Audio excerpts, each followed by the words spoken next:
Bon, ça date un peu YouTube, hein. Je m'étais dit que j'allais faire 2 3 vidéos par semaine. Et je sais pas pourquoi. Le fait de dire ça, bah, j'avais aucune envie de faire des vidéos. Et là, je crois que ça fait un mois que j'ai pas posté. Je voulais faire une vidéo comme ça, j'ai pris mon téléphone. J'étais seul chez moi, je me suis dit c'est le bon moment. En plus, aujourd'hui, j'ai reçu le packaging de ma nouvelle marque.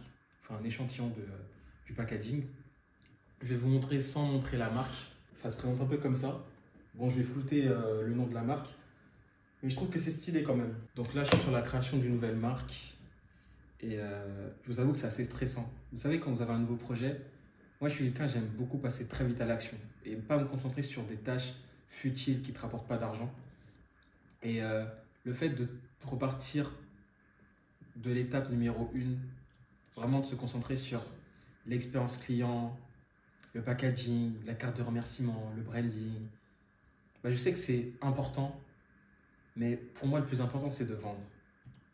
Un entrepreneur doit savoir vendre et très vite pour ensuite optimiser et faire mieux. Et du coup, bah, faire toutes ces étapes-là de branding, commander un échantillon, ça prend une semaine, 2 semaines. Après, il doit faire la production. J'ai vraiment envie de me concentrer sur un projet long terme, une boîte que je pourrais valoriser à plusieurs millions. Je sais que j'en suis capable, je sais que je peux éteindre en fait. Et je pense que toutes les personnes devraient avoir cet état d'esprit de se dire, vous êtes les meilleurs, vous pouvez éteindre le game. Quand tu as des compétences et tu sais que tu peux les monétiser, tu sais que tu peux créer de la valeur, que tu peux créer des marques, bah faut y aller.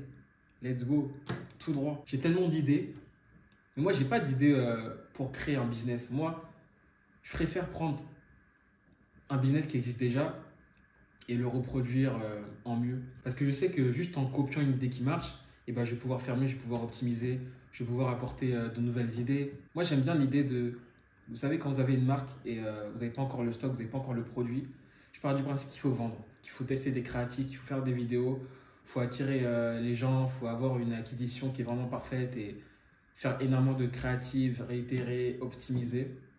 Et là, j'ai pas encore le produit, j'ai pas encore le packaging, là j'ai juste un échantillon. Et mon idée en fait, c'était juste de bah, faire la fiche produit, faire le site, mettre que c'est en rupture de stock, faire en sorte de récupérer des emails, des numéros et commencer à faire des créatifs, commencer à poster sur les réseaux en organique pour attirer des gens, pour que les gens mettent leur email, leur numéro. Et ensuite, quand on a une bonne base et qu'on reçoit le produit, le packaging, boum, on envoie comme quoi c'est sorti, il y a une quantité qui est assez restreinte. Donc je pense que c'est ce qu'on va faire. Là, on a reçu l'échantillon et franchement, je suis déçu parce que bon, au niveau des dimensions, ça va pas trop. C'est un peu trop petit. J'ai pas dit encore c'est quoi comme marque, quel produit on va vendre. Je préfère le dire après, quand tout sera lancé, quand on aura fait nos peut-être 50 000 euros de chiffre d'affaires ou 100 000 euros, là, genre, je parlerai de la marque. Et je sais pas pourquoi, mais là, j'étais trop dans une vibe de faire une vidéo YouTube. Je sais pas pourquoi. Pourtant, pendant plusieurs semaines, j'avais tellement pas envie. Enfin, c'est pas que j'avais pas envie, parce que même si j'ai pas envie, je suis quelqu'un qui va quand même le faire. Mais c'est juste que je voulais un peu m'éloigner des réseaux et me concentrer sur moi-même, sur les compétences que je pouvais avoir, où je pouvais apprendre. Et je me suis rendu compte d'un truc aussi, c'est qu'avant, je dépensais pas parce que j'avais pas confiance en moi. Et cette phrase, bah, on peut ne pas la comprendre, mais moi, quand je dis ça, c'est que, vous savez, quand vous faites du business, des fois, vous pouvez avoir de la chance. Vous allez faire un coup, 2 coups, 3 coups. En plus, comme j'étais dans le dropshipping, bah, quand tu as un produit qui marche, bah, tu commences à scaler, tu fais beaucoup d'argent directement. Et pendant une semaine, 2 semaines, un mois, bah, il va rien se passer. Et ça fait que bah, tu peux dire que c'est grâce à la chance et pas grâce à tes compétences. Et c'est pour ça que j'arrivais pas à dépenser parce que je me disais, l'argent que je dépense, est-ce que je vais réussir à le reproduire? Et je pense que bah, en plus, j'ai fait une vidéo récemment sur TikTok où je disais que la vraie richesse, c'est pas avoir 100 000 euros ou 1 million sur son compte. La vraie richesse, c'est avoir les compétences nécessaires qui te permettent de reproduire de l'argent facilement, rapidement.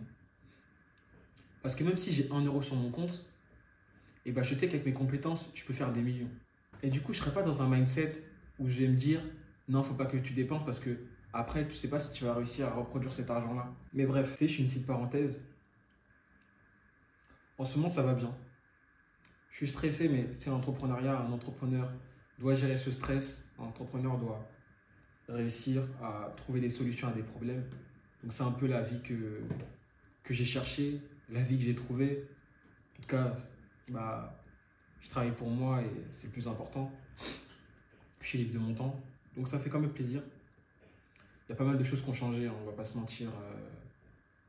Voilà, j'ai rencontré une nouvelle personne, on entreprend à deux. Avant, j'avais pas trop l'habitude d'entreprendre avec ma copine. Alors que là, on est vraiment associés. On est en train de créer une société. Et vous savez, c'est pas toujours facile de travailler à deux. Parce que parfois, on peut avoir des idées et la personne ne peut pas comprendre forcément ces idées-là. Et quand on a la vision, quand on a une forte vision, on a confiance en nos idées, et ben on sait que c'est ça qu'il faut faire. Et du coup, on va tout droit. Même si la personne, elle comprend pas, ben, on est obligé d'y aller. C'est l'instinct d'entrepreneur, c'est l'instinct de... Tu sais que là, il y a de l'argent à prendre, tu sais que là, tu vas apporter de la valeur. Et du coup, tu y vas. C'est un peu ce qui s'est passé pour cette marque.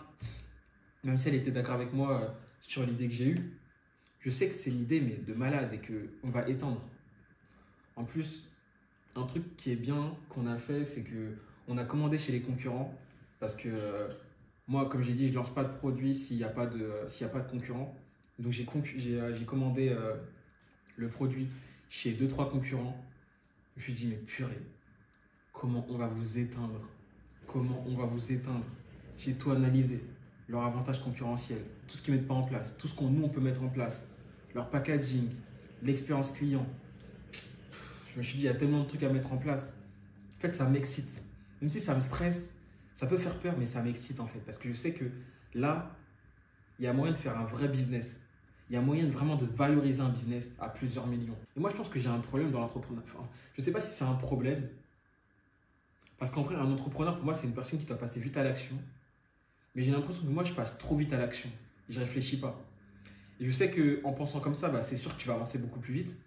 Mais des fois, il faut avoir ce recul nécessaire et se dire, ok, là, il faut faire les choses bien, il faut penser qu'au client, il faut apporter un maximum de valeur. Et en pensant comme ça, bah, tu n'es pas dans la vente directe. Même si tu as envie d'être dans la vente directe, tu ne le seras pas. Parce que là, tu dois schématiser, tu dois processiser un maximum pour que ton client soit satisfait. Et tu dois faire les choses bien.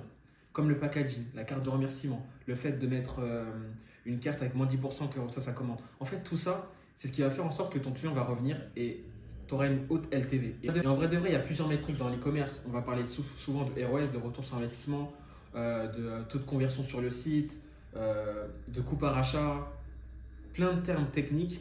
Alors qu'au final, le plus important, ok, c'est la marge, c'est de faire du bénéfice. Mais en vrai de vrai, c'est la LTV. Parce que plus tu as un client qui rachète chez toi, plus ça veut dire que tu as un bon produit. Et auprès des investisseurs ou auprès des acheteurs, et ben c'est là où la boîte, pour moi, a de la valorisation. Et ça, avant, franchement, j'étais vraiment à côté de la plaque. Moi, je voulais juste faire de l'argent, je voulais vite prendre de l'argent aux clients, vendre mon produit en one shot et c'est fini. Au final, bah, je crois que j'ai grandi et j'ai pris de la maturité entrepreneuriale, si on peut dire ça. Et ça veut dire que je pense qu'à long terme. Et du coup, je vais plus aussi vite qu'avant. Je prends plus mon temps. Je fais en sorte d'écouter la personne avec qui je suis. Parce que elle, c'est vrai qu'elle est plus dans... Bah, elle prend plus son temps, elle réfléchit beaucoup plus. Moi, je suis quelqu'un qui passe vite à l'action. Et du coup, bah, le fait qu'on soit tous les deux, bah, c'est un peu l'associement parfait, on va dire. Je sais pas si c'est comme ça qu'on dit. Mais bref, vous m'avez compris. On s'est bien trouvé, on va dire. Donc voilà, où j'en suis aujourd'hui, qu'est-ce qu'on fait. En fait, le business, c'est super facile et en même temps, c'est super difficile. Mais quand tu comprends comment se passe un business et tu décortiques un peu à chaque étape de ton business, ça devient beaucoup plus clair. Et il y a beaucoup de personnes, bah, parfois, ils ne comprennent pas que ce qui bloque dans leur business, c'est qu'il n'y a pas cette personne qui voit ton produit. Pourtant, tu es en train d'améliorer ton produit. Tu améliores ton produit, mais personne ne le voit. Donc, ce n'est pas ça que tu dois faire. Ce que tu dois faire, c'est augmenter ta visibilité. Donc, peut-être par de l'organique, par de la publicité, peu importe. Tu dois faire en sorte qu'on te voit un maximum et que tu as un maximum de clients. Je vois beaucoup de personnes, des fois, ils sont là à travailler le logo. Mais qu'est-ce qu'on s'en fout de ton logo? Personne ne le voit. Donc, la première étape à faire, c'est qu'on puisse te voir, en fait. Donc, tu dois faire en sorte de faire de la pub. Tu dois faire en sorte de, je sais pas, trouver des micro-influenceurs, des influenceurs. Fais en sorte d'avoir un maximum de moyens pour augmenter ta visibilité. Pour faire en sorte d'avoir un maximum de clients. C'est comme les gens, ils commencent à se dire, mais comment je vais faire quand j'aurai trop de clients et que je vais devoir déléguer? Mais pour l'instant, tu n'as pas encore de clients. Donc, fais en sorte d'avoir des clients. En fait, j'ai l'impression qu'il y a beaucoup de personnes qui sont là avec des problèmes qui n'existent pas encore. Et en plus, ce n'est même pas un problème d'avoir trop de clients. Quand tu as trop de clients, ça veut dire que tu as trop d'argent. Quand tu as trop d'argent, tu n'as plus de problème. Parce que les problèmes, tu vas les gérer avec de l'argent. Donc oui, tu as des problèmes, mais c'est des problèmes que tout entrepreneur a. Un entrepreneur doit régler des problèmes. Et quand tu as de l'argent, bah, finalement, les problèmes que tu as, tu vas les régler très vite. Ton cerveau va très vite réfléchir. Il n'y aura plus cette barrière mentale de te dire « oui, mais ça coûte cher ». Tu as l'argent. Tu vas pouvoir gérer de ton côté. Tu vas pouvoir faire en sorte de trouver des solutions. Donc voilà, c'est un truc que je vois souvent chez les entrepreneurs, c'est qu'ils n'arrivent pas à identifier vraiment le problème de leur business. Et souvent, c'est l'acquisition. Souvent, c'est la partie où ils n'arrivent pas à être visibles auprès des prospects, auprès de leurs nouveaux clients. Et quand tu décortiques vraiment le truc, tu t'aperçois que au final, le business, c'est quoi? Le business, c'est avoir un bon produit, un bon service, faire en sorte qu'on te voit. Quand les personnes te voient, il faut que tu saches vendre. Donc, il faut que tu fasses en sorte que les personnes qui te voient ont confiance en toi, pensent que ton service ou ton produit va leur permettre de résoudre leurs problèmes, pour ensuite qu'ils parlent de ton service ou de ton produit, ou qu'ils reviennent si c'est un produit qui a une certaine récurrence. Et plus tu as des clients, plus tu vas devoir déléguer, parce que tu ne pourras pas gérer tout seul. Et petit à petit, ton entreprise va grossir. Après, bien sûr, il y a tout ce qui fait partie de la marge, parce que voilà, faut payer les charges, etc. Et réinvestir sur ton produit pour l'améliorer, réinvestir sur toi aussi, prendre des formations, prendre des coachings pour toujours t'améliorer finalement, parce que l'entrepreneuriat, j'aime bien dire, c'est un jeu de la vie, et c'est un jeu qui dure toute ta vie, où tu as tellement de choses à apprendre que tu ne peux jamais t'arrêter d'apprendre. Tous les jours, tu dois apprendre. Tous les jours, tu dois regarder des vidéos, tu dois prendre des formations, tu dois prendre des coachings, tous les jours. À partir du moment où tu arrêtes d'apprendre, c'est le début de la fin. Parce que si tu arrêtes d'apprendre, c'est que tu penses que tu es trop intelligent, que tu es trop fort. Et c'est à partir de là que les gens tombent. C'est à partir de là que les gens tombent. Et ça, c'est dans n'importe quel domaine. Ça peut être dans le sport, surtout dans le sport. J'ai vu des personnes qui se croyaient super forts, alors que, ok, c'était les plus forts, mais quand tu es le plus fort, faut rester le plus fort. Et du coup, il faut continuer à t'entraîner. Il y a aussi un autre truc dont je parle sur mes vidéos, c'est l'état d'esprit. Et je ne me rendais pas compte à quel point mon état d'esprit pouvait faire en sorte que j'allais réussir. Et j'ai bien fait de commencer par faire des vidéos sur les réseaux.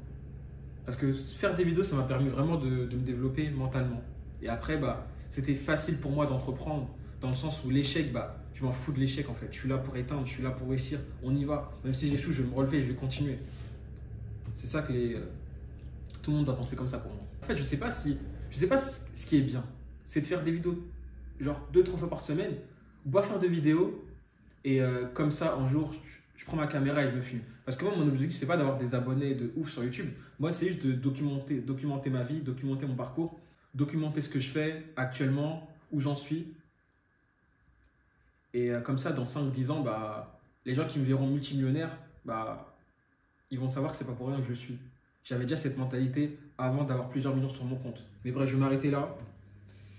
En tout cas, j'espère que vous allez bien. Pour les personnes qui regardent mes vidéos, pour les personnes qui s'abonnent sur mon compte TikTok, sur Instagram. J'espère que vous allez bien, que vous faites le choix de changer vos vies, d'entreprendre, de penser différemment. J'espère que vous mettez en place vos idées. Le plus important, c'est de mettre en place vos idées, même si vous avez peur, vous avez pas d'argent.